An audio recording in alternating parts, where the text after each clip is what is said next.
Refractive eye surgery is any eye surgery used to improve the refractive state of the eye and decrease or eliminate dependency on glasses or contact lenses. This can include various methods of surgical remodeling of the cornea or cataract surgery. The most common methods today use excimer lasers to reshape the curvature of the cornea. Successful refractive eye surgery can reduce or cure common vision disorders such as myopia, hyperopia, and astigmatism, as well as degenerative disorders like keratoconus. History. The first theoretical work on the potential of refractive surgery was published in 1896 by Lendier Jans Lans, an ophthalmology teacher in the Netherlands. He proposed a method for correcting astigmatism by making a series of penetrating cuts into the cornea. In 1930, the Japanese ophthalmologist Tsutomu Sato made the first attempts at performing this kind of surgery, hoping to correct the vision of military pilots. His approach was to make radial cuts in the cornea, correcting effects by up to 6 diopters. The procedure unfortunately produced a high rate of corneal degeneration, however, and was soon rejected by the medical community. The first proficient refractive surgery technique was developed in the Baracker Ophthalmologic Clinic, Bogotá, Colombia, in 1963, by José Baracker. His technique, called keratomylesis, meaning corneal reshaping, from Greek kaparo alpha, keras, horn, and sigma mu lambda epsilon upsilon sigma iota, smile usis, carving, enabled the correction, not only of myopia, but also of hyperopia. It involves removing a corneal layer, freezing it so that it could be manually sculpted into the required shape, and finally reimplanting the reshaped layer into the eye. Although this early form of refractive surgery, keratomylesis with freezing, was improved in 1986 by Drive Swinger, keratomylesis without freezing, it remained a relatively imprecise technique. In 1974, a refractive procedure called radial keratotomy, RK, was developed in the USSR by Svyatoslav Fyodorov and later introduced to the USA. RK involves making a number of cuts in the cornea to change its shape and correct refractive errors. The incisions are made with a diamond knife. Following the introduction of RK, doctors routinely corrected nearsightedness, farsightedness, and astigmatism using various applications of incisions on the cornea. Meanwhile, experiments in 1970 using a xenon dimer and in 1975 using noble gas halides resulted in the invention of a type of laser called an excimer laser. While excimer lasers were initially used for industrial purposes, in 1980, Rangaswamy Srinivasan, a scientist of IBM who was using an excimer laser to make microscopic circuits in microchips for informatics equipment, discovered that the excimer could also be used to cut organic tissues with high accuracy without significant thermal damage. The discovery of an effective biological cutting laser, along with the development of computers to control it, enabled the development of new refractive surgery techniques. In 1983, Stephen Trokel, a scientist at Columbia University, in collaboration with Srinivasan, performed the first photorefractive keratectomy, PRK, or keratomylesis in situ, without separation of corneal layer, in Germany. The first patent for this approach, which later became known as LASIK surgery, was granted by the U.S. Patent Office to Ghulam Ali Payman, MD on June 20, 1989. It involves cutting a flap in the cornea and pulling it back to expose the corneal bed, then using an excimer laser to ablate the exposed surface to the desired shape, and then replacing the flap.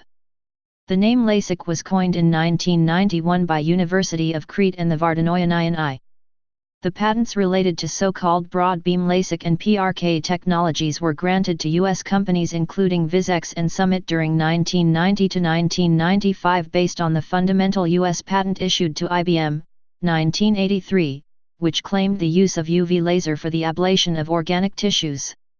In 1991, J.T. Lin, Ph.D., a Chinese physicist, was granted a U.S. patent for a new technology using a flying spot for customized LASIK currently used worldwide. The first U.S. patent using an eye tracking device to prevent decent ration in LASIK procedures was granted to another Chinese physicist, Drive S. Lai in 1993. Techniques. Flap procedures. Excimer laser ablation is done under a partial thickness lamellar corneal flap. Automated lamellar keratoplasty, ALK. The surgeon uses an instrument called a microkeratome to cut a thin flap of the corneal tissue.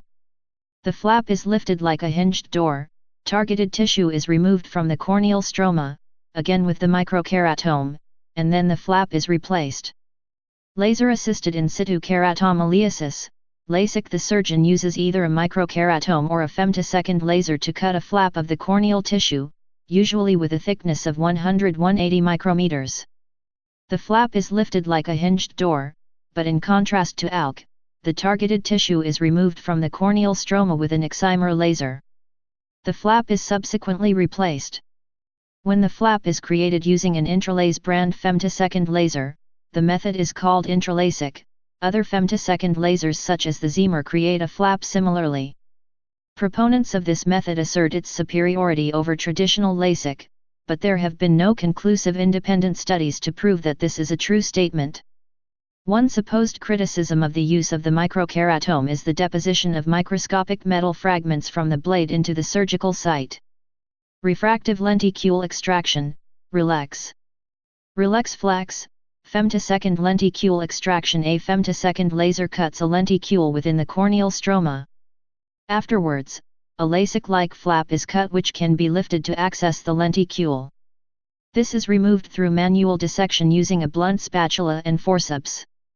RELEX SMILE, small incision lenticule extraction. A newer technique without a flap, a femtosecond laser cuts a lenticule within the corneal stroma. The same laser is used to cut a small incision along the periphery of the lenticule about 1/5 the size of a standard LASIK flap incision. The surgeon then uses a specially designed instrument to separate and remove the lenticule through the incision, leaving the anterior lamellae of the cornea intact. No excimer laser is used in the RELEX procedures. Surface procedures. The excimer laser is used to ablate the most anterior portion of the corneal stroma. These procedures do not require a partial thickness cut into the stroma. Surface ablation methods differ only in the way the epithelial layer is handled. Photorefractive keratectomy, PRK, is an outpatient procedure generally performed with local anesthetic eye drops, as with LASIK/LASIK. It is a type of refractive surgery which reshapes the cornea by removing microscopic amounts of tissue from the corneal stroma, using a computer-controlled beam of light, excimer laser. The difference from LASIK is that the top layer of the epithelium is removed, and a bandage contact lens is used, so no flap is created. Recovery time is longer with PRK than with LASIK, though the final outcome, after 3 months, is about the same, very good. More recently, customized ablation has been performed with LASIK, LASIK, and PRK. Transepithelial photorefractive keratectomy, trans-PRK, is a laser-assisted eye surgery to correct refraction errors of human eye cornea. It employs excimer laser to ablate outer layer of cornea, epithelium, as well its connective tissue, stroma, to correct eye optical power. Laser-assisted subepithelium keratomylesis, LASIK, is a procedure that also changes the shape of the cornea using an excimer laser to ablate the tissue from the corneal stroma, under the corneal epithelium, which is kept mostly intact to act as a natural bandage. The surgeon uses an alcohol solution to loosen then lift a thin layer of the epithelium with a trephine blade, usually with a thickness of 50 micrometers. During the weeks following LASIK, the epithelium heals, leaving no permanent flap in the cornea. This healing process can involve discomfort comparable to that with PRK. AP LASIK is a new technique similar to LASIK that uses an AP keratome, rather than a trephine blade and alcohol, to remove the top layer of the epithelium, usually with thickness of 50 micrometers, which is subsequently replaced. For some people it can provide better results than regular LASIK in that it avoids the possibility of negative effects from the alcohol, and recovery may involve less discomfort. Customized transepithelial no-touch, C10, is an innovative strategy for corneal surgery that avoids any corneal manipulation via a complete laser-assisted transepithelial approach. Since C10 is planned on the morphology of each individual eye, it can treat a large variety of corneal pathologies from refractive to therapeutic. C10 is sometimes referred to as advanced surface ablation, ASA. Corneal incision procedures. Radial keratotomy, RK, developed by Russian ophthalmologist Svyatoslav Fyodorov in 1974, uses spoke-shaped incisions, always made with a diamond knife, to alter the shape of the cornea and reduce myopia or astigmatism. This technique is, in medium to high diopters, usually replaced by other refractive methods. Arcuate keratotomy, AK, also known as astigmatic keratotomy, uses curvilinear incisions at the periphery of the cornea to correct high levels of non-pathological astigmatism, up to 13 diopters. AK is often used for the correction of high post-keratoplasty astigmatism or post-cataract surgery astigmatism. Limbal relaxing incisions, LRI, are incisions near the outer edge of the iris, used to correct minor astigmatism, typically less than 2 diopters. This is often performed in conjunction with an intraocular lens implantation. Other procedures. Radial keratocoagulation, also known as radial thermokeratoplasty, was invented in 1985 by Svyatoslav Fyodorov and is used to correct hyperopia by putting a ring of 8 or 16 small burns surrounding the pupil, and steepen the cornea with a ring of collagen constriction. It can also be used to treat selected types of astigmatism. It is now generally replaced by laser thermal keratoplasty/laser thermokeratoplasty. Laser thermal keratoplasty, LTK, is a non-touch thermal keratoplasty performed with a holmium laser, while conductive keratoplasty, CK, is thermal keratoplasty performed with a high-frequency electric probe. Thermal keratoplasty can also be used to improve presbyopia or reading vision after age 40. Intrastromal corneal ring segments, INTACs, are approved by FDA for treatment of low degrees of myopia. Phakic intraocular lens, PIOL, implantation inside the eye can also be used to change refractive errors. The newest type of intervention is a type of PIOL called the implantable Collamer lens, ICL, which uses a biocompatible flexible lens which can be inserted in the eye via a 3 mm incision. The ICL is used to correct myopia ranging from 0.5 to 18 diopters, and plus 0.5 cylinder power to plus 6.0 for the toric ICL models. Generally, refractive surgery can be broadly divided into corneal surgery, scleral surgery, lens-related surgery, including phakic IOL implantation, clear lens extraction, photophacoreduction, and photophacomodulation for correction of presbyopia. For presbyopia correction, a corneal inlay consisting of a porous black ring surrounding a small clear aperture was originally developed by D. Miller and a group at OcuFocus. The inlay is placed under a LASIK flap or in a stromal pocket.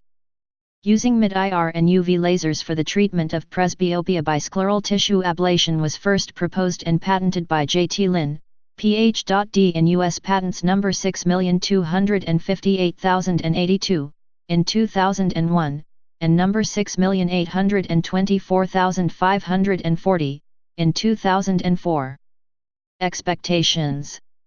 Research conducted by the McGill Research Center for Vision Correction, Medical University of South Carolina, showed that the overall patient satisfaction rate after primary LASIK surgery was 95.4%.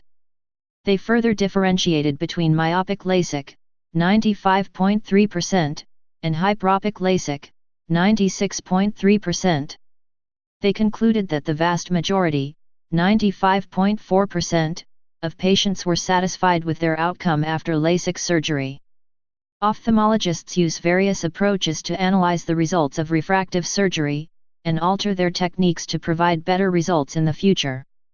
Some of these approaches are programmed into the devices ophthalmologists use to measure the refraction of the eye and the shape of the cornea, such as corneal topography. Risks. While refractive surgery is becoming more affordable and safe, it may not be recommended for everybody. People with certain eye diseases involving the cornea or retina, pregnant women, and patients who have medical conditions such as glaucoma, diabetes, uncontrolled vascular disease, or autoimmune disease are not good candidates for refractive surgery. Keratoconus, a progressive thinning of the cornea, is a common corneal disorder. Keratoconus occurring after refractive surgery is called corneal ectasia. It is believed that additional thinning of the cornea via refractive surgery may contribute to advancement of the disease that may lead to the need for a corneal transplant. Therefore, keratoconus is a contraindication to refractive surgery. Corneal topography and pachymetry are used to screen for abnormal corneas. Furthermore, some people's eye shape may not permit effective refractive surgery without removing excessive amounts of corneal tissue. Those considering laser eye surgery should have a full eye examination.